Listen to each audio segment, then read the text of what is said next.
Okay, back to the train track. Xinjiao.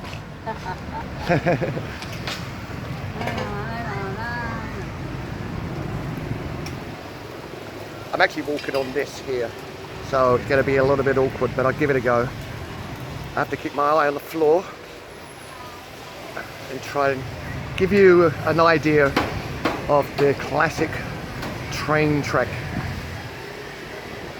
Back in the day, there was no coffee shops, and it got to a point where too many people would actually turn up for the train or trains to come through, and they would obviously roadside have beer or do a bit more upmarket.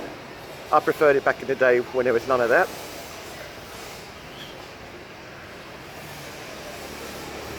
So you can see that this little community that live up here.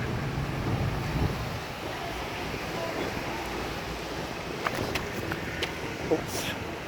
There you go, that's the reason that you do not do things like that.